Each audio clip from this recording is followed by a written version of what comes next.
Hello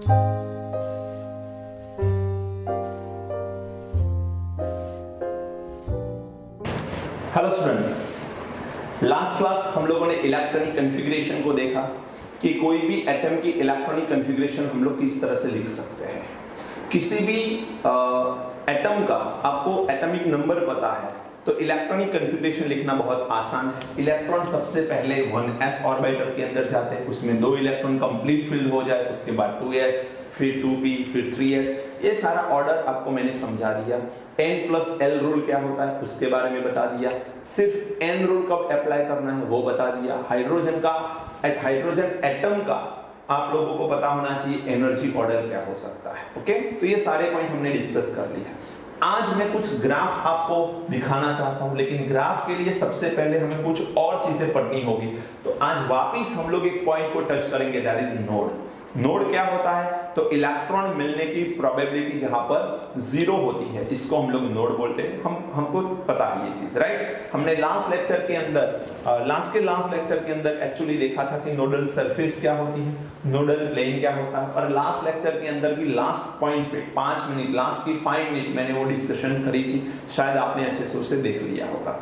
आज हम लोग अगेन नोड के बारे में बात करना चाहते हैं, लेकिन सबसे पहले हमें कुछ और चीजें समझनी होगी। जैसे कि सबसे पहले हमें पता होना चाहिए कि ये क्या है। तो इसे बोलते हैं हम लोग साय। क्या बोलते हैं? साय बोलते हैं। और ये होता है हमारा वेव फंक्शन। अब कुछ लोगों को क्वेश्चन हो सकता है कि इसका क्या मतलब है। तो देखो, मैंने पहले भी बता दिया हुआ है, वापस एक बार आपको याद करवा लूं कि कहीं से वेव निकल रहा है तो ऐसे वेव आ रहा है। तो ये जो पीक पॉइंट है, मिडल लाइन से पीक पॉइंट है या मिडल लाइन से डीप पॉइंट है, इसी को हम लोग एम्पलीट्यूड बोलते हैं। क्या बोलते हैं? Amplitude of wave. और ये एम्पलीट्यूड ऑफ वेव जो है वो इक्वल होता है साई से, मींस वेव फंक्शन के साथ उसकी वैल्यू इक्वल हो जाती है। ये ध्यान रखना। इसका कोई वैसे देखा जाए तो साई का कोई फिजिकल मीनिंग होता नहीं है, बट ये इक्वल वैल्यू कैरी करता है किसके साथ? एम्पलीट्यूड ऑफ वेव के साथ। एम्पलीट्यूड क्या होता है तो पता होना चाहिए, हाईएस्ट ऊपर के पीक की पॉइंट या मिडल लाइन से डीप की पॉइंट जो आती है उसी को हम लोग वेव फंक्शन बोलते हैं, राइट। वही एम्पलीट्यूड है, उसी को वेव फंक्शन बोलते हैं। यदि मैं इसको साई स्क्वायर से रिप्रेजेंट करना चाहूं तो साई स्क्वायर क्या होता है? तो याद रखना, साई स्क्वायर होता है प्रोबेबिलिटी फंक्शन। साई स्क्वायर को बोलते हैं प्रोबेबिलिटी फंक्शन। जैसे हम लोग साई को बोलते हैं वेव फंक्शन, वैसे साई स्क्वायर को बोलते हैं प्रोबेबिलिटी फंक्शन। अब ये किसकी प्रोबेबिलिटी दिखाता है? तो इलेक्ट्रॉन मिलने की प्रोबेबिलिटी ये शो करता है। तो psi square give us probability to finding at electrons. वो एरिया को वो रिप्रेजेंट करता है जहां पर इलेक्ट्रॉन मिलने की प्रोबेबिलिटी सबसे ज्यादा हो। तो इसीलिए बोल सकते हैं साई स्क्वायर क्या रिप्रेजेंट करता है? तो साई स्क्वायर रिप्रेजेंट करता है इलेक्ट्रॉन मिलने की प्रोबेबिलिटी सबसे ज्यादा कहां पर है, उस एरिया को ये रिप्रेजेंट करता है। ओके, अब एक चीज और समझ लीजिए। यदि आपके पास ये x एक्सिस है, ये y एक्सिस है, और z एक्सिस क्या होगी? ऐसे इसके परपेंडिकुलर होगी ना, ऐसे परपेंडिकुलर z एक्सिस होगी। अब इलेक्ट्रॉन कहीं यहां पर घूम रहे, तो कहीं पर भी इलेक्ट्रॉन तो घूम सकते हैं, ऊपर नीचे कहीं पर भी। जैसे कि बॉल है तो बॉल की सरफेस के ऊपर इलेक्ट्रॉन कहां घूम सकते हैं? तो कोई भी एरिया पे वो घूम सकते हैं। Exactly like that.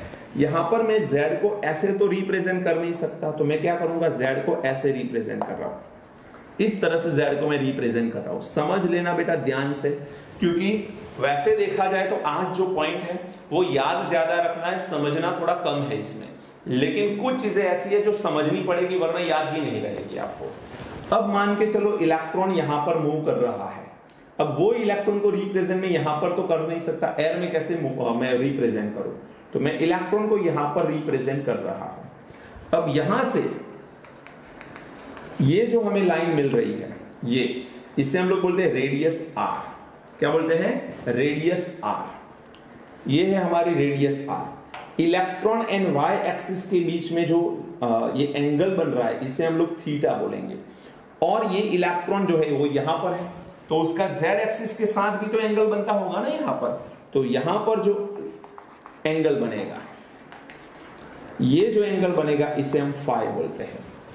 तो यहां पर ध्यान रखना साई जो है वो एक्स वाई जेड एक्सिस के बिलोंग है, या एक्स वाई जेड एक्सिस के अंदर इलेक्ट्रॉन की रिप्रेजेंटेशन को हम लोग psi r theta and phi से भी रिप्रेजेंट कर सकते हैं। एक्स वाई जेड जो है उसी को आर थीटा फाई से भी रिप्रेजेंट किया जाता है, ये याद रखना है आपको।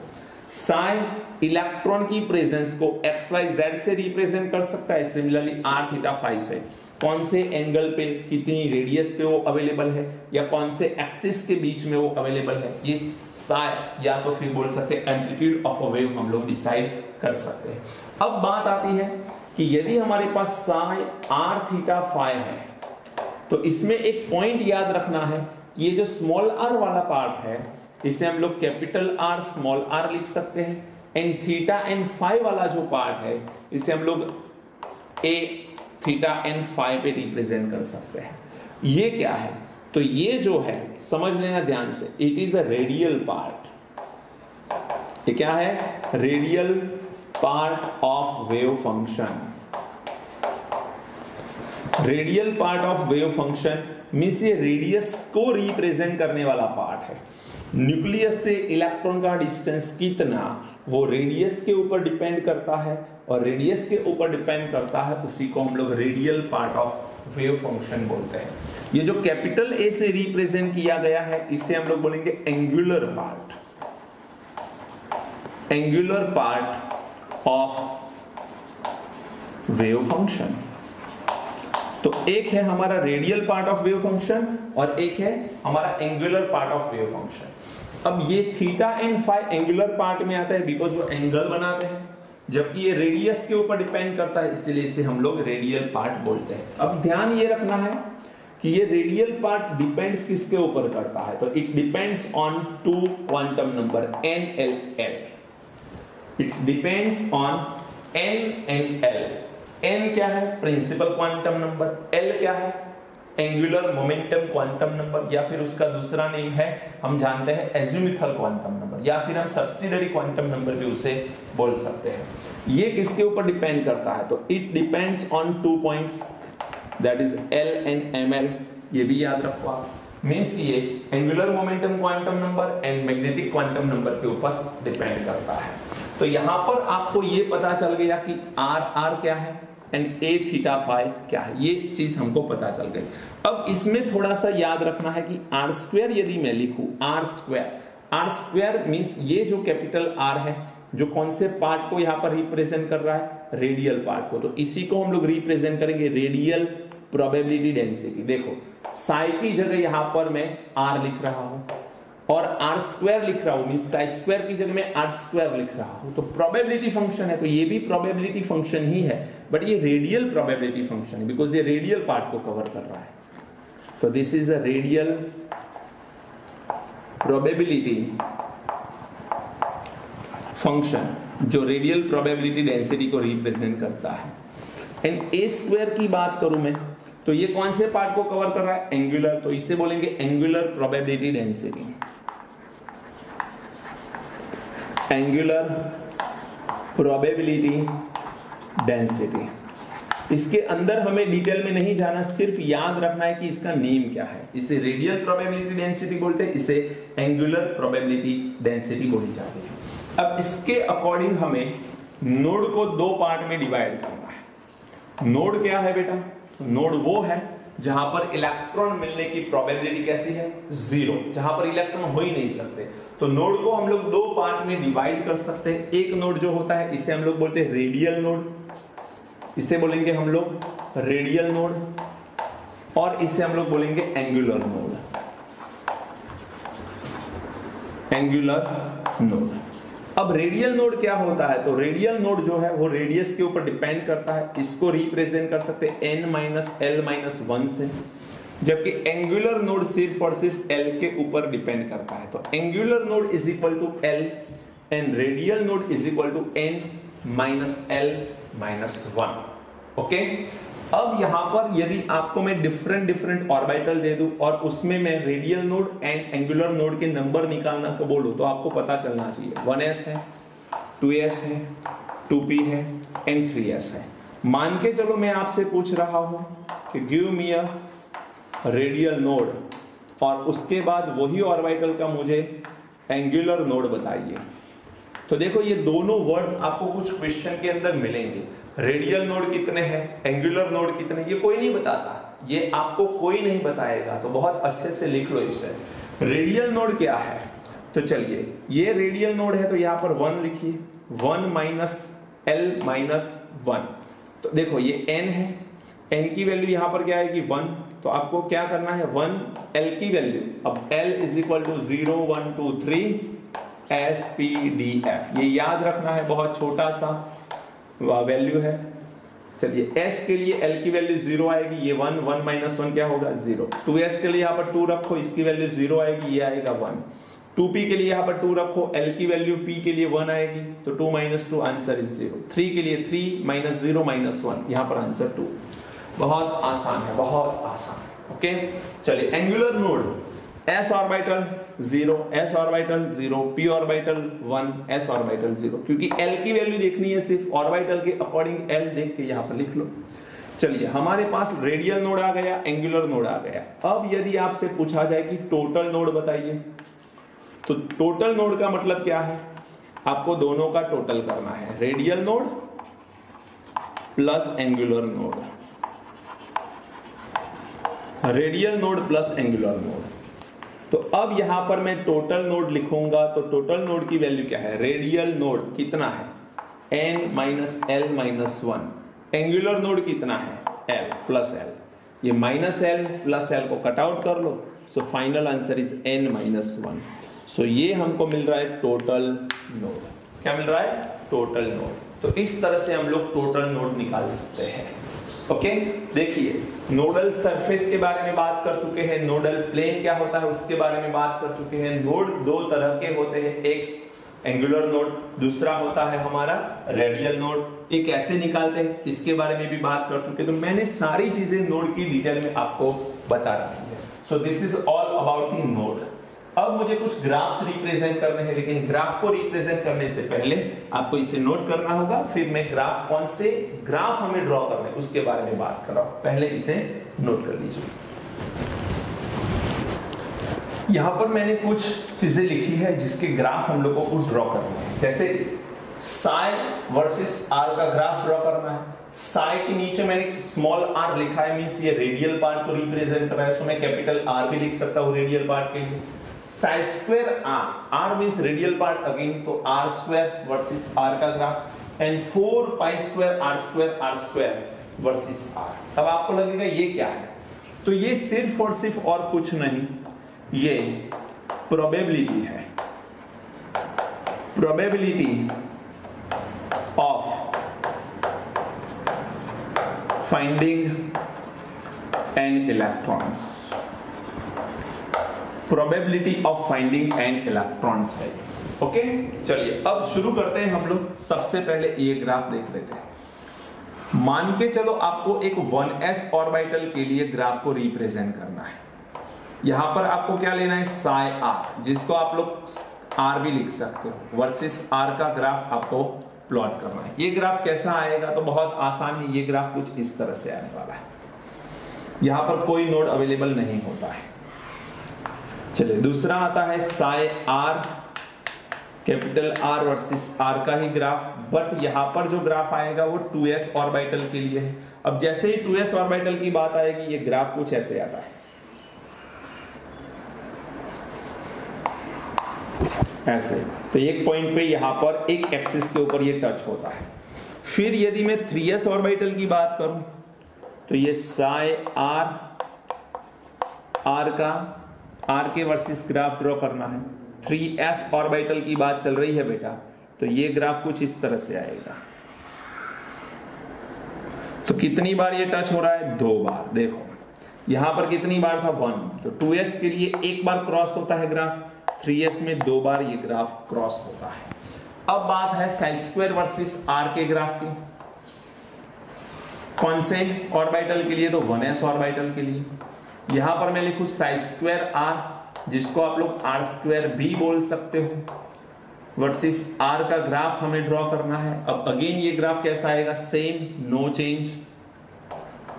चलिए वापिस हम लोग देखते हैं साइन स्क्वायर आर या फिर आर स्क्वायर का ग्राफ किसके वर्सेस आर के वर्सेस। तो ये ग्राफ किस तरह से आएगा, देखो ऐसा ही है लेकिन थोड़ा सा पीक में फर्क है कि यहां से ये ग्राफ इस तरह से आएगा और ये ऐसे जाएगा, तो यहां से पीक होता है, मींस ये लाइन को क्रॉस करके नीचे आ जाता है जबकि यहां से ऊपर की तरफ चला जाता है। ये याद रखना पड़ेगा बेटा, These all are practically proven, so हमें तो याद ही रखना है इसे।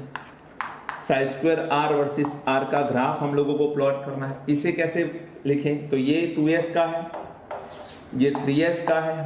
अब 3s का ग्राफ आएगा तो ऐसे आएगा।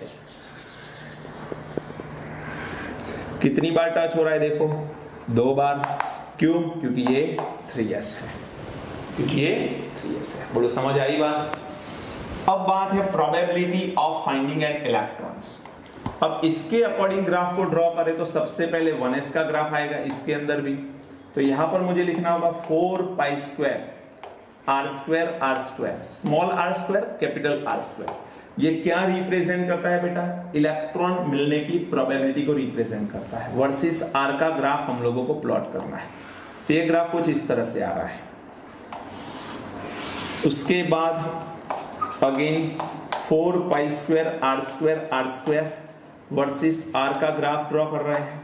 अब ये जो ग्राफ आएगा कुछ इस तरह से आएगा। यहां पर एक जगह पे ये टच कर रहा है, यहां पर जो टच हो रहा है या यहां पर जो टच हो रहा है, दोनों में फर्क देखो। ये ऊपर से आ रहा है जबकि ये नीचे से पीक जा रहा है, फिर नीचे आ रहा है, फिर ऊपर जा रहा है।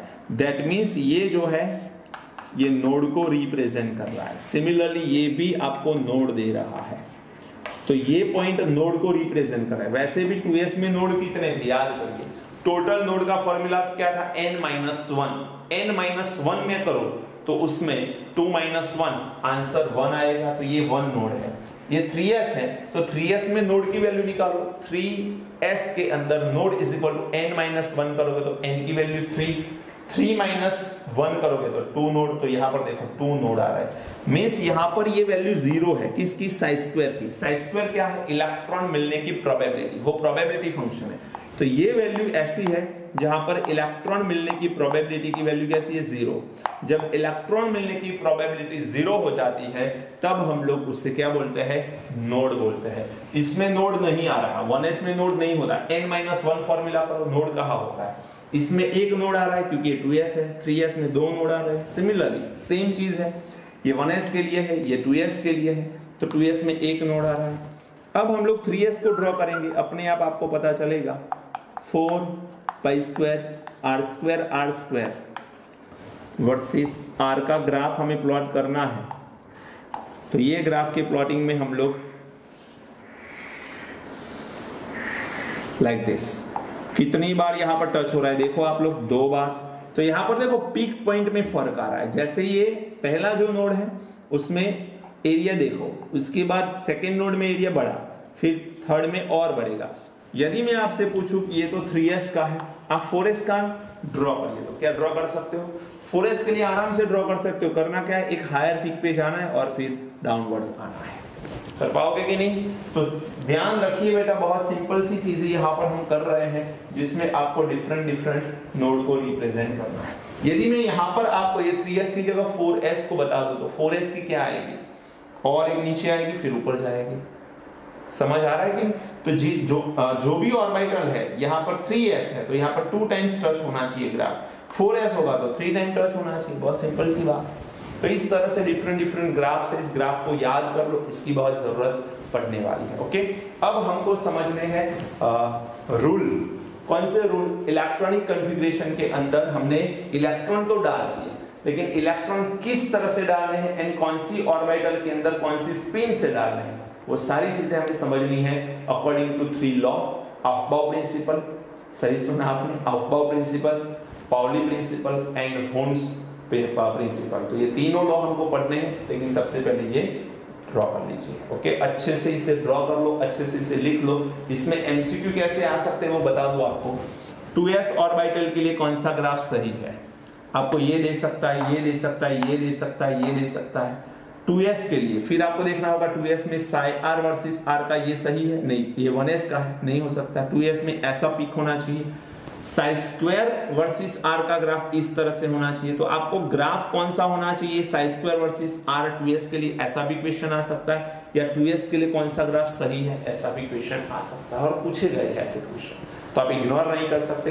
कोई नहीं बताता ये सारे पॉइंट, ये डायरेक्टली आपको याद रखने होते हैं बेटा, so please remember it. Okay, चलिए जल्दी से नोट करिए फिर आगे बढ़ते हैं। देखिए बेटा, अब हम लोग इलेक्ट्रॉनिक कॉन्फ़िगरेशन तो देख चुके हैं, लेकिन कोई भी एटम के अंदर जब इलेक्ट्रॉन को फिल किया जाता है, इलेक्ट्रॉन की फिलिंग होती है, तो कुछ लॉ के अकॉर्डिंग होती है। वो लॉ को हमें पढ़ना है, किस लॉ के अकॉर्डिंग इलेक्ट्रॉनिक कॉन्फ़िगरेशन डेवलप होती है। इलेक्ट्रॉनिक कॉन्फ़िगरेशन में एनर्जी ऑर्डर हम ऑलरेडी डिस्क्राइब कर चुके हैं, उसको याद रखने का तरीका भी मैं बता चुका हूं। तो एक्चुअल में देखा जाए तो ये जो लॉ है वो हम पढ़ चुके हैं, लेकिन अकॉर्डिंग टू टेक्स्ट बुक हमें वापस इसे रिवाइंड करना है। क्या है, filling of electron in orbitals. 3 law पढ़ने वाले हम लोग, जिसमें से पहला लॉ है आउटबाउ प्रिंसिपल। अब आपको लगेगा ये कैसा नाम है आउटबाउ। आउटबाउ एक्चुअली साइंटिस्ट नेम नहीं है, जर्मन लैंग्वेज के अंदर अफबाउ का मतलब होता है बिल्डिंग अप, मींस बिल्ड करना किसी भी चीज को। जैसे हम इंग्लिश में बोलते हैं बिल्डिंग अप, ऐसे ही जर्मन में उसे अफबाउ बोला जाता है। और ये प्रिंसिपल जो है वो जर्मन में डेवलप हुआ, इसीलिए इसको अफबाउ प्रिंसिपल के नाम से हम जानते हैं। अब ये क्या कह रहा है, बहुत आसान सी बात, ये अफबाउ प्रिंसिपल बोल रहा है कि इलेक्ट्रॉन ऑलवेज सबसे पहले लोअर एनर्जी लेवल में एंटर होंगे। जैसे लोअर एनर्जी लेवल फिल्ड हो जाएगी, completely filled by the electron, फिर वो अपर लेवल में जाएंगे, वो कंप्लीटली फिल्ड हो जाएगी, फिर अपर लेवल में, मींस ग्रेजुअली इलेक्ट्रॉन जो है वो अपर लेवल में जाते जाएंगे। लेकिन सबसे पहले इलेक्ट्रॉन कहां पर जाएंगे, लोअर एनर्जी लेवल में। तो यही हम पढ़ चुके हैं। एक्चुअली देखा जाए तो अफबाउ प्रिंसिपल जो है वो N+L रूल के ऊपर काम करता है। कौन से रूल के ऊपर, N+L रूल। अब N+L आपको पता है क्या है, जिनका N का टोटल छोटा रहता है, कम रहता है, उसकी एनर्जी हम छोटी मानते हैं, कम मानते हैं। जैसे N+L बढ़ता जाएगा एनर्जी बढ़ती जाएगी। उसके साथ साथ एक चीज याद रखिए कि 2 ऑर्बिटल ऐसी जिनके N का टोटल सेम आता है, तो उसमें सिर्फ हम N रूल अप्लाई करते हैं, मींस सिर्फ N के अकॉर्डिंग हम लोग इलेक्ट्रॉन की फिलिंग करते हैं। तो अफबाउ प्रिंसिपल क्या आएगा, देखो बहुत इजी स्टेटमेंट है।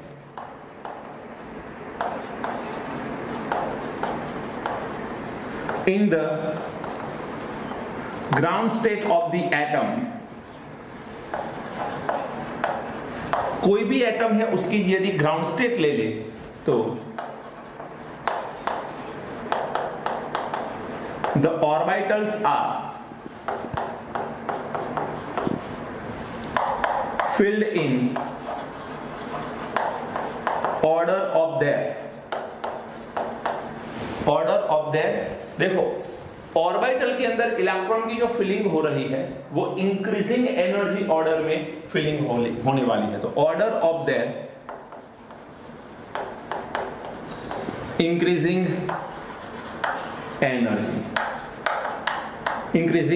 एनर्जी, या फिर बहुत सारी ऑर्बिटल एनर्जीज, इंक्रीजिंग एनर्जीज। तो ये जो लॉ मैंने लिखा है या ये जो प्रिंसिपल लिखा है वो है अफबाउ प्रिंसिपल। क्या है, बहुत आसान सा स्टेटमेंट है। In the ground state of the atom the orbitals are filled in order of their increasing energy, means सबसे लोअर एनर्जी लेवल में सबसे पहले इलेक्ट्रॉन जाएगा, वो फिल्ड होने के बाद अपर लेवल, फिर ग्रेजुअली अपर एनर्जी लेवल में जाएगा। यदि मैं आपको शॉर्टकट तरीका बताऊं SPDF, तो मैंने आपको ये चीज बता रखी है। वैसे तो हम एनर्जी ऑर्डर किस तरह से बनाते हैं, 1s to 8s, फिर 2p to 7p, फिर 3d to 6d and 4f 5f, फिर एरो करते थे, याद करो लास्ट लेक्चर, और एरो करके हम लोग एनर्जी ऑर्डर बनाते थे। यहां पर हम क्या कर रहे हैं, वी हैव अ 4 ऑर्बिटल। सबसे पहले जो s ऑर्बिटल है उसको 2 बार लिख लो, s, फिर p से s 2 बार आइए वापिस, ps and ps, d से s तक 2 बार आइए, dps, DPS DPS and F से लेके S तक दो बार आइए, FDPS FDPS FDPS and FDPS। ऐसे समझ में आया? क्या किया हमने? S को दो बार लिखा, P से S को दो बार लिखा, फिर DPS DPS दो बार एंड FDPS FDPS दो बार। S के आगे नंबरिंग करो 1 2 3 4 5 6 7 एंड 8। यदि आप लोगों ने लास्ट वीडियो नहीं पढ़ा है या नहीं देखा है अच्छे से, तो पहले उसे देखो, बाद में ही ये समझ में आएगा, अदरवाइज यहां पर कुछ समझ में नहीं आने वाला आपको। P को हम सेकंड से डिस्क्राइब करते हैं 2 3 4 5 6 7। D में 3 से तो 3 4 5 एंड 6 एंड F में 4 एंड 5। यहां पर हम लोग लेस देन लिखते जाएंगे, लेस देन एरो करते जाइए तो एक पूरा का पूरा एनर्जी ऑर्डर हमारा बन जाता है यहां पर। और ये जो एनर्जी ऑर्डर बन रहा है इसमें इलेक्ट्रॉन की फिलिंग करेंगे और ये हो जाएगी हमारी इंक्रीजिंग एनर्जी के अकॉर्डिंग फिलिंग। अब आप देखो इसका n+l करिए आप, तो इसमें n+l 1 होगा, इसमें n+l 2 होगा, इसमें n+l 3 होगा, इसमें भी 3 होगा, इसमें 4 होगा, इसमें 4 होगा। पता है सबको? अब देखो 1 2 3 यहां तक ठीक है, ये 3 और 3 सेम आएगी, तो हम लोगों ने क्या लिखा? सिर्फ principal quantum number. Principal quantum number जिसका बड़ा है उसकी एनर्जी बड़ी। फिर ये दोनों सेम नहीं है, देखो 3 से 4 बड़ा है तो 4 आ गया। फिर 4 में 4 प्रिंसिपल क्वांटम नंबर बड़ा है तो इसे पीछे लिखा। ऐसे ही पूरे के पूरे ऑर्डर को हमने डिस्क्राइब किया हुआ है। तो इलेक्ट्रॉन सबसे पहले कहां पर जाएंगे बेटा? लोअर एनर्जी लेवल में जाएंगे। यही aufbau रूल है, यही बहुत आसान जर्मन प्रिंसिपल है। तो याद रखना बेटा, aufbau प्रिंसिपल सिर्फ और सिर्फ ये बताता है कि एनर्जी सबसे पहले जिसकी कम है उसी में इलेक्ट्रॉन जाएंगे। एनर्जी जिसकी कम है उसमें ही सबसे पहले इलेक्ट्रॉन जाने वाले हैं। और इस एनर्जी को डिस्क्राइब किस तरह से किया जाता है? n+l। ओके, चलिए अब हमारा सेकेंड प्रिंसिपल है, इसे हम बोलेंगे पाउलीज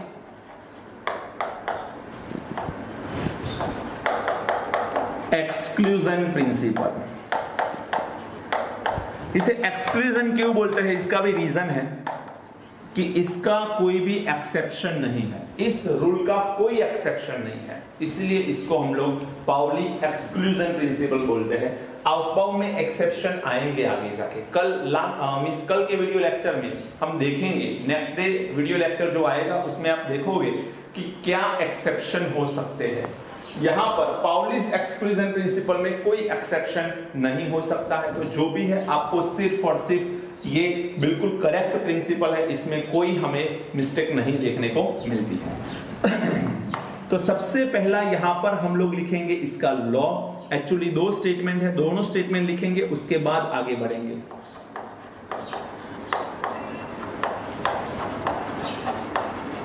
Only 2 electrons में एग्जिस्ट। एक ऑर्बिटल की बात कर रहे हैं हम लोग, तो ओनली 2 इलेक्ट्रॉन में exist in the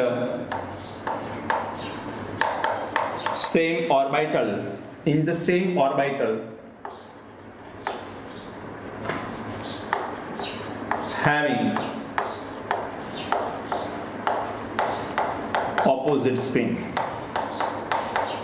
having opposite spin, must have opposite spin, ऐसा भी आप लिख सकते हो। Only 2 electrons में exist in the same orbital having the opposite spin। इसका मतलब ये है कि एक ऑर्बिटल के अंदर 2 ही इलेक्ट्रॉन हम रख सकते हैं, लेकिन दोनों इलेक्ट्रॉन की स्पिन जो है वो डिफरेंट होनी चाहिए, ऑपोजिट होनी चाहिए। इसका मतलब ये है, ये अपवर्ड स्पिन है, ये डाउनवर्ड, ऐसा एक्चुअल में तो कुछ होता नहीं है। ये न्यूक्लियस है, इसके सराउंडिंग एरिया में इलेक्ट्रॉन मूव कर रहा है, तो यहां पर जो इलेक्ट्रॉन मूव कर रहा है, मान के चलो ये एंटी क्लॉकवाइज है, तो यहां पर जो इलेक्ट्रॉन मूव कर रहा है वो क्लॉकवाइज है। क्लॉकवाइज को यदि आप अपवर्ड बता दो या इसको डाउनवर्ड्स बता दो तो इसे अपवर्ड बता दो, आपकी मर्जी की बात है। किसी एक को आपको अप एरो से रिप्रेजेंट करना है, किसी एक को डाउन एरो से रिप्रेजेंट करना है। तो एक ऑर्बिटल के अंदर जो दो इलेक्ट्रॉन रहेंगे वो दोनों इलेक्ट्रॉन ऑपोजिट ही रहेंगे। समझ में आया?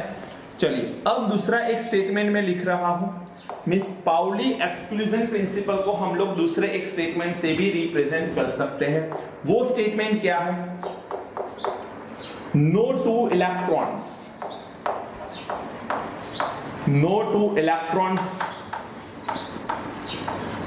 इन the atom, no two electrons, यहां पर दो इलेक्ट्रॉन है एक ही एटम के अंदर, तो no two electrons in the atom can have the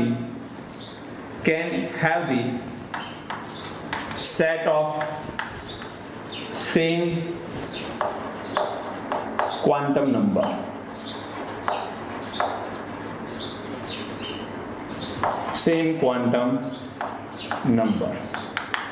या लिख सकते हो सेम 4 क्वांटम नंबर, बिकॉज हमारे पास क्वांटम नंबर कितने? 4 है। No two electrons in the atom can have the set of same 4 quantum number। ये स्टेटमेंट भी कुछ कहना चाहता है। देखो इसे थोड़ा सा हम लोग समझने का ट्राई करते हैं। मान के चलो आपके पास 2s ऑर्बिटल है और ये 2s ऑर्बिटल के अंदर हमारे पास 2 इलेक्ट्रॉन है। कितने इलेक्ट्रॉन है? 2 इलेक्ट्रॉन। हम पढ़ चुके हैं पहले स्टेटमेंट में कि दोनों इलेक्ट्रॉन की स्पिन कैसी होनी चाहिए? ऑपोजिट। तो मैंने यहां पर दोनों इलेक्ट्रॉन की स्पिन ऑपोजिट ही रखी है। अब ये दोनों इलेक्ट्रॉन के मैं क्वांटम नंबर लिखूं तो पहले इलेक्ट्रॉन के लिए मैं क्वांटम नंबर यहां पर लिखता हूं। n की वैल्यू कितनी? 2, क्योंकि सेकेंड ऑर्बिटल के अंदर है। l की वैल्यू 0 आएगी बिकॉज s है। आपको पता होना चाहिए कि एंगुलर मोमेंटम क्वांटम नंबर की वैल्यू s ऑर्बिटल के लिए कितनी आती है? 0। ml की वैल्यू कितनी आएगी? l 0 है तो -0 to +0, ये भी 0 हो जाएगा। एंड स्पिन क्वांटम नंबर मान के चलो +1/2। आपकी मर्जी हो तो यहां पर आप -1/2 लिखो या +1/2 भी ले सकते हो। किसी एक स्पिन को प्लस तो किसी एक स्पिन को माइनस लिखना। ये पहले इलेक्ट्रॉन के लिए हुआ। अब दूसरे इलेक्ट्रॉन के लिए मैं लिखूं तो n की वैल्यू तो 2 ही है, क्योंकि दूसरा इलेक्ट्रॉन भी तो 2s ऑर्बिटल के अंदर है। l की वैल्यू 0 है, ml की वैल्यू भी 0 है। ये तो तीनों सेम ही आएंगे, क्योंकि l 0 तो -l2 + l, तो ये 0 ही होगा। बट स्पिन क्वांटम नंबर देखो तो ये +1/2 लिखा है तो ये -1/2 आएगा, या फिर इसको -1/2 लिखा तो ये +1/2 आएगा। ऑपोजिट तो आएगा। दैट मीन्स यहां पर आप देखो कि 4 क्वांटम सेट और इसके 4 क्वांटम सेट क्या सेम है? नहीं है। 3 क्वांटम सेट ज्यादा से ज्यादा सेम आ सकते हैं, चारों के चारों क्वांटम सेट कभी सेम नहीं आ सकते। मींस एक ऑर्बिटल के अंदर जो 2 इलेक्ट्रॉन है वो दोनों इलेक्ट्रॉन के चारों क्वांटम सेट कभी समान नहीं हो सकते, कभी समान नहीं हो सकते। याद रखना, never be equal. 4 quantum set of the 2 electrons in one orbital never be equal, याद रखना। तो ये चारों सेम इसके साथ नहीं हो सकते, एक तो ऑपोजिट रहेगा। मान के चलो आपको सेम करना ही है तो क्या करना पड़ेगा? दोनों की स्पिन सिमिलर रखनी पड़ेगी। अब दोनों की स्पिन सिमिलर हो सकती है क्या? यहां पर स्टेटमेंट देखो, same orbital having opposite spin. तो एक ऑर्बिटल के अंदर जो 2 इलेक्ट्रॉन है, दोनों इलेक्ट्रॉन की स्पिन ऑलवेज कैसी होगी? ऑपोजिट। सेम हो ही नहीं सकती है, सेम नहीं हो सकती, तो ये सेट सेम नहीं हो सकता। या फिर यदि आप चाहो तो एक तीसरा इलेक्ट्रॉन लगा दो। तीसरा इलेक्ट्रॉन तो भी 3 इलेक्ट्रॉन में से 2 के सेम क्वांटम सेट हो जाएंगे, लेकिन क्या ये पॉसिबल है? एक ऑर्बिटल के अंदर 3 इलेक्ट्रॉन पॉसिबल है? नो, 2 ही हो सकते हैं। तो इसमें से कुछ भी पॉसिबल नहीं। So this is Pauli's exclusion principle, correct one है। मींस इसका कोई एक्सेप्शन अवेलेबल नहीं है, इसीलिए इसको एक्सक्लूजन प्रिंसिपल बोला जाता है। नोट करिए। फिर हम लोग एक तीसरा लॉ पढ़ते हैं, that is Hund's law. Okay, चलिए नोट करिए। नेक्स्ट लॉ है हुन्स मैक्सिमम मल्टीप्लिसिटी लॉ। ये क्या है? देखो लिखा हुआ है Hund's rule of maximum multiplicity. ये क्या बता रहा है उसके बारे में बात करते हैं, लेकिन सबसे पहले समझ लो, this rule is applicable for only degenerate orbitals. This rule is applicable only for degenerate orbitals. Degenerate का मतलब क्या है? जैसे कि आपके पास एक s ऑर्बिटल होती है, p की बात करें तो p के अंदर 3 होती है सब टाइप, d की बात करें तो d के अंदर सब टाइप कितनी होती है 5, एंड f की बात करें तो f में सब टाइप कितनी होती है 7। तो यहां पर s के अंदर तो सिर्फ एक ही ऑर्बिटल होती है, मींस इसमें कोई डीजेनरेट नहीं होती है। डीजेनरेट वो है जिसकी सब टाइप्स होती है। तो p की सब टाइप है 3, कौन सी 3 है? px, py एंड pz, और ये तीनों की एनर्जी सेम होती है। तो हम लोग बोल सकते हैं कि सब type having the same energies and that's why it is known as a degenerate orbitals। क्या बोलते हैं इसे? degenerate orbitals। तो सिमिलरली ये भी डीजेनरेट मानी जाएंगे और ये भी डीजेनरेट मानी जाएंगी। इसकी 5 है, पांचों की एनर्जी सेम होती है। इसमें 7 सब टाइप है, 7 की सेम एनर्जी रहती है, मींस कोई भी ऑर्बिटल की जो सब टाइप होती है उनकी एनर्जी ऑलवेज सेम होती है, एंड एनर्जी सेम होती है तभी इसको हम लोग क्या बोल सकते हैं? डीजेनरेट ऑर्बिटल्स बोल सकते हैं। बोलो बात समझ में आ रही है? तो डीजेनरेट ऑर्बिटल्स क्या है ये समझ लो। तो अब बात बहुत आसान है। ये रूल क्या बोल रहा है? हुंस रूल क्या बोल रहा है? It is applicable for only degenerate orbitals. तो यहां पर याद रखना रूल ऐसा है, electrons entering in degenerates orbitals with, दो चीजें होनी चाहिए तब इलेक्ट्रॉन डीजेनरेट ऑर्बिटल्स के अंदर एंटर हो सकते हैं। एक, इलेक्ट्रॉन अनपेड रहेंगे एंड सेम स्पिन रहेगी। Electron entering with the same spin and having a unpaired nature. बाद में जाके वो कैसे हो जाएंगे? पेड हो जाएंगे। After some time it will be paired when we are increasing the number of electron. शायद आपको समझ नहीं आया होगा इस स्टेटमेंट, लेकिन अभी मैं आपको एग्जांपल दूंगा तो पता चलेगा। जैसे कि देखो ध्यान से, ये तीनों डीजेनरेट ऑर्बिटल्स हैं, तो electron entering in the degenerate orbitals, तो ये डीजेनरेट ऑर्बिटल है। अब इसमें मुझे इलेक्ट्रॉन डालने हैं, मान के चलो मुझे 4 इलेक्ट्रॉन डालने हैं। कितने? 4। p में कितने जा सकते हैं बेटा? 6 इलेक्ट्रॉन जा सकते हैं। मुझे ऐड कितने करने? 4। जब मुझे 4 इलेक्ट्रॉन यहां पर ऐड करने हैं तो मुझे कैसे इलेक्ट्रॉन डालने होंगे? पहले अनपेड रखो एंड सेम स्पिन से रखो। तो ये तीनों के अंदर मुझे एक एक इलेक्ट्रॉन डालना पड़ेगा। क्यों? क्योंकि एक ऑर्बिटल के अंदर एक ही इलेक्ट्रॉन की प्रेजेंस, उसे हम लोग बोलते हैं अनपेड इलेक्ट्रॉन, जबकि एक ऑर्बिटल के अंदर 2 इलेक्ट्रॉन की प्रेजेंस हम लोग उसे बोलते हैं पेयर्ड इलेक्ट्रॉन। तो हमें पेयरिंग नहीं करनी इनिशियली हम लोग अनपेड रखेंगे। तो तीनों को एक एक इलेक्ट्रॉन दे दिया, तो unpaired nature, having the same spin. ऐसा भी नहीं है कि एक इलेक्ट्रॉन को डाउनवर्ड रखो। यदि तीनों को डाउनवर्ड रखो इट इज ओके, तीनों को ऊपर के एरो से दिखाओ इट इज ओके, बट किसी एरो को ऊपर किसी को नीचे ऐसा आप लोग रिप्रेजेंट नहीं कर सकते। तो सेम स्पिन से अनपेड रखा, लेकिन मेरे पास कितने इलेक्ट्रॉन है बेटा? 4। मैंने कितने एंटर करवाए? 3। तो अभी एक इलेक्ट्रॉन रिमेनिंग है, तो उसको मुझे यहां पर पेड करना होगा। तो तीनों में एक एक इलेक्ट्रॉन डालने के बाद 4th इलेक्ट्रॉन जब मैं एंटर करवाऊंगा वो इलेक्ट्रॉन पेड होगा। बोलो समझ आ रहा है? तो ऐसा नहीं है कि 4 इलेक्ट्रॉन आप लोग जल्दबाजी में ऐसे दो डाल दो, ऐसा नहीं कर सकते। डीजेनरेट ऑर्बिटल्स के अंदर सबसे पहले सभी सब टाइप को सिमिलर स्पिन से एक एक इलेक्ट्रॉन दे दीजिए, उसके बाद यदि इलेक्ट्रॉन बचते हैं तो फिर पेड करिए। समझ में आया? आई रिपीट, डीजेनरेट ऑर्बिटल्स के अंदर इलेक्ट्रॉन को सबसे पहले एक एक डालो, सिमिलर स्पिन के साथ डालो, एंड फिर भी इलेक्ट्रॉन आपके पास बचते हैं तो फिर पेड करो। मान के चलो यहां पर 5th इलेक्ट्रॉन होता तो मैं यहां पर पेड करता, 6th होता तो मैं यहां पर पेड करता। मान के चलो मुझे यहां पर 8 इलेक्ट्रॉन डालने हैं, तो कुछ लोग क्या करेंगे पता है? खत्म, बात, 8 इलेक्ट्रॉन हो गए। ऐसा नहीं कर सकते आप। ये डीजेनरेट ऑर्बिटल्स है, जब ये डीजेनरेट ऑर्बिटल्स है तो सब में पहले एक एक इलेक्ट्रॉन को फिल करो, उसके बाद इस इलेक्ट्रॉन को पैड करो, तो टोटल 5 and 3 8 हो गए। देखो तो सेम स्पिन के साथ अनपैड रहेंगे, आफ्टर दैट यदि इलेक्ट्रॉन बचते हैं तो वो पैड होंगे। This is the law of हुंस, understood. तो ये मैक्सिमम मल्टीप्लिसिटी का लॉ है, ध्यान रखना। अब मैं कुछ यहाँ पर इलेक्ट्रॉनिक कॉन्फ़िगरेशन आपको दिखा रहा हूँ, जैसे कि 5 नंबर बोरॉन है, 6 carbon, 7 nitrogen, 8 oxygen, 9 fluorine and 10 number neon. देखो ध्यान से, ये 1s ऑर्बिटल है, दिस इज 2s एंड यहाँ पर आएगी 2p।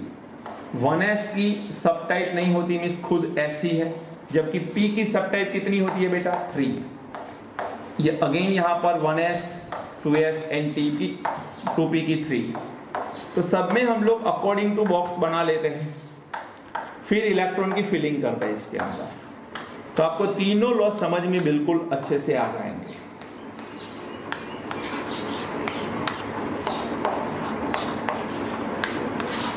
Box electronic configuration, right. चलिए, आउटबाउ क्या बोल रहा है? मींस आउटबाउ साइंटिस्ट नहीं है, बट आउटबाउ रूल क्या बता रहा है? इलेक्ट्रॉन सबसे पहले लोअर एनर्जी लेवल में जाएंगे। जैसे ही पॉली ने सुना, पॉली ने बोला ओके, इलेक्ट्रॉन पहले लोअर एनर्जी लेवल में जाएंगे, लेकिन एक ऑर्बिटल के अंदर 2 ही इलेक्ट्रॉन रखेंगे हम लोग विद ऑपोजिट स्पिन, ये पॉली ने बताया। तो हुंस ने क्या बताया कि चलो आउटबाउ ओके, लोअर एनर्जी लेवल में डालो। Poly 2 electron with opposite spin एक ऑर्बिटल में डालो, it is also okay. But यदि डीजेनरेट ऑर्बिटल आती है तो पहले एक एक इलेक्ट्रॉन डालोगे, फिर उसके बाद ही पैड करोगे। ये तीनों का कॉम्बिनेशन अब हम यहां पर समझने वाले हैं। तो सबसे पहले लोअर एनर्जी लेवल में इलेक्ट्रॉन डालेंगे हम लोग, फिर हायर एनर्जी लेवल में with opposite spin poly, and 5 electron है, टोटल 4 हो गए, एक इलेक्ट्रॉन यहां पर आएगा। 6 है तो यहां पर आउटबाउ पॉली रूल फॉलो हो गया दोनों में। अब 6 इलेक्ट्रॉन है तो यहां पर दोनों में एक एक इलेक्ट्रॉन एंटर करवाएंगे हम। दोनों में एक एक इलेक्ट्रॉन एंटर होगा तो इससे हमें क्या पता चल रहा है?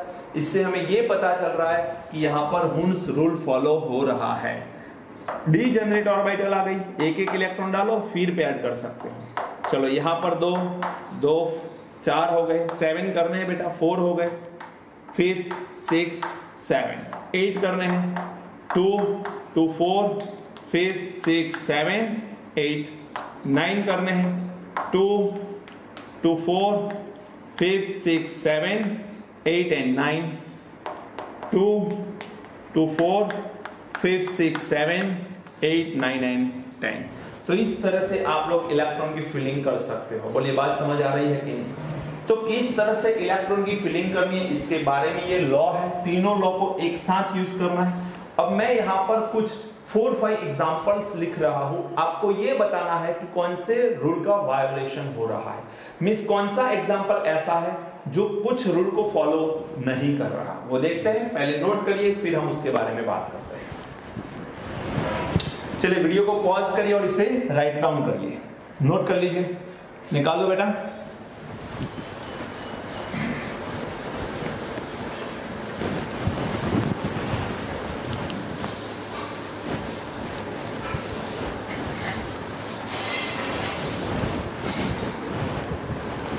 चलिए, क्वेश्चन ये है कि आपको ये बताना है कि कौन से इलेक्ट्रॉनिक कॉन्फ़िगरेशन के कौन से रूल का यहां पर वायोलेशन हो रहा है।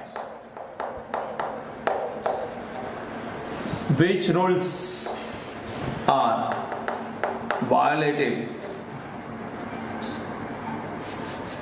और बोल सकते हैं हम लोग, एक काम करें अच्छे से स्टेटमेंट लिखें।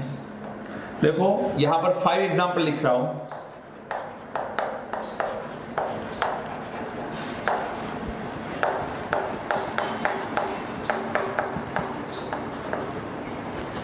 Which rules are not followed? पहला एग्जांपल है हमारे पास,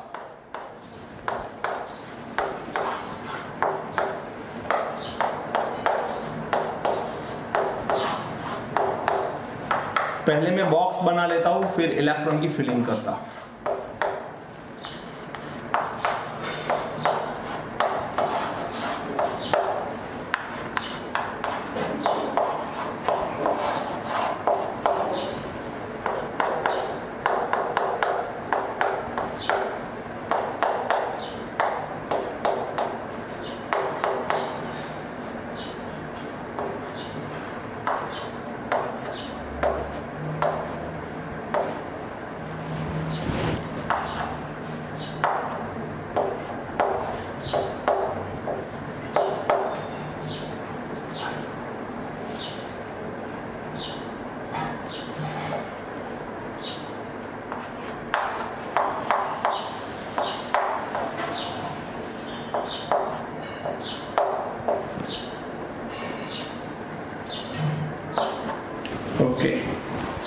चलिए बताइए, इसमें देखो लोअर एनर्जी लेवल में 2 इलेक्ट्रॉन जाने चाहिए, उसके बाद हायर, उसके बाद हायर, तो अफबाउ रूल फॉलो हो रहा है। सेकेंड बात है पाउली की। पाउली बोल रहा है एक ऑर्बिटल के अंदर 2 इलेक्ट्रॉन विथ ऑपोजिट स्पिन जाने चाहिए, तो विथ ऑपोजिट स्पिन। यहां पर देखो दोनों की स्पिन सिमिलर है कि नहीं? यहां पर एक एक इलेक्ट्रॉन ही डाले गए हैं डीजनरेट में, means Hund rule also followed by in this examples. तो यहां पर सिर्फ और सिर्फ पाउलीज प्रिंसिपल जो है वो फॉलो नहीं हो रहा, तो पाउलीज रूल का वायोलेशन हो रहा है, violation of the Pauli's rule. 2 electron Aufbau rule, 2 electron Aufbau rule, एक जाने चाहिए थे, जबकि दोनों इलेक्ट्रॉन हमने एक साथ रखे हैं, जबकि यहाँ पर डीजनरेट एक ऑर्बिटल एम्प्टी है। हम बोल सकते हैं यहाँ पर हुंड्स रूल का वायोलेशन हो रहा है। चलिए, लोअर एनर्जी लेवल में एक ही इलेक्ट्रॉन डाल के आप अपर एनर्जी लेवल में चले गए, ऐसा नहीं कर सकते आप लोग। दैट मींस यहाँ पर हम लोग बोल सकते हैं अफबाउ रूल का वायोलेशन हो रहा है। कौन से रूल का? अफबाउ रूल का वायोलेशन हो रहा है। अफबाउ रूल का वायोलेशन तो हो रहा है, लेकिन 2 इलेक्ट्रॉन डीजनरेट में डाले गए हैं, सही है, अनपेड है, सही है, लेकिन विद सिमिलर स्पिन होने चाहिए थे। जब ये दोनों की स्पिन, एक की अपवर्ड है एक की डाउनवर्ड, तो यहां पर हम बोल सकते हैं हुंड्स रूल का भी वायोलेशन हो रहा है। 2 इलेक्ट्रॉन लोअर एनर्जी लेवल में, फिर हायर एनर्जी लेवल में 2, फिर 1 1 1, फिर पैड किए गए, मींस सारे रूल फॉलो हो रहे हैं। All rules are follow, completely followed हो रहे हैं ये बस सारे रूल। यहां पर देखो 2 इलेक्ट्रॉन सिंगल पैड किए गए हैं, लेकिन यहां पर एक ऑर्बिटल के अंदर 2 इलेक्ट्रॉन की स्पिन सिमिलर कर ली है, तो ये हो गया पाउलीज रूल का वायोलेशन। यहां पर पाउलीज रूल का वायोलेशन हो रहा है। तो आपको ये समझना है कि कौन से रूल का कहां पर वायोलेशन हो रहा है। ओके, तो ऐसे बहुत सारे एग्जांपल्स आपको मिलेंगे। आप जो कॉम्पिटिटिव एग्जाम की बुक सॉल्व कर रहे हो, आपको एक बुक मैं सजेस्ट कर रहा हूं, लास्ट 32 इयर्स की क्वेश्चन की एक बुक आती है नीट की और जेडब्ल्यू की। जेडब्ल्यू में 32 इयर्स की नहीं आती, 20 इयर्स की आती है, तो वो कर लो, एंड नीट में 32 इयर्स की आती है, वो कर लो। और मैं एक पैम्पलेट तो भेजूंगा ही भेजूंगा आपको, जो मैं आपको एक्सरसाइज दे रहा हूं या जो मैं असाइनमेंट दे रहा हूं वो करिए, उसमें भी बहुत सारे क्वेश्चंस ऐसे मिल जाएंगे, इसको आप सॉल्व करिए। At the end of the chapter में आपको आंसर भी भेजूंगा इसके, और जो आंसर आएंगे वो आंसर आप मैच करो, कहीं पर डाउट आता है मेरे से बात कर सकते हो। ओके, अब नेक्स्ट लेक्चर के अंदर हम लोग 2 चीजें पढ़ने वाले हैं। एक्सेप्शन इलेक्ट्रॉनिक कॉन्फ़िगरेशन, कुछ ऐसी इलेक्ट्रॉनिक कॉन्फ़िगरेशन है जो अफबाउ रूल को फॉलो नहीं करती है। कौन सी इलेक्ट्रॉनिक कॉन्फ़िगरेशन है हम लोग नेक्स्ट लेक्चर में पढ़ेंगे। उसके साथ साथ हम पढ़ने वाले हैं आयोनाइजेशन एंथैल्पी के बारे में, वो क्या होती है, Z इफेक्टिव क्या होता है, स्क्रीनिंग इफेक्ट क्या होती है। एक्चुअली मैं जानबूझ के टॉपिक बाकी रखता हूं, रीजन ये है कि 3rd चैप्टर जो हमारा होता है पीरियडिक टेबल, तो पीरियडिक टेबल में यही चीजें हैं, यही इतनी डिटेल में पढ़नी है पीरियडिक टेबल में कि अभी मैं पढ़ाऊं ना पढ़ाऊं एक जैसी बात है। फिर भी मैं हम थोड़ा बहुत टच कर लेंगे इस चैप्टर के अंदर उसे, क्योंकि वर्ड्स हमारी बुक में दे रखे हैं, तो आपको ऐसा नहीं लगना चाहिए कि इनकम्प्लीट रह गया। ओके, तो आज मैंने कुछ ग्राफ्स बताए हैं, नोड कौन से होते हैं, किस तरह से साई का हम लोग रेडियल एंड एंगुलर नोड के साथ कंपेयर करवा सकते हैं, उसकी बात करी मैंने, प्रोबेबिलिटी फंक्शन के बारे में बात करी, एंड फिर 3 रूल पढ़ा दिए। तो आज का लेक्चर वैसे देखा जाए तो बहुत बड़ा हो चुका है, मैं जानता हूं, लेकिन नेक्स्ट लेक्चर के अंदर हम लोग मिलेंगे, और नेक्स्ट लेक्चर के अंदर हमारा थियोरेटिकल पार्ट इस चैप्टर का खत्म हो जाने वाला है। ओके, चलिए, stay home, stay safe, God bless you, thank you very much.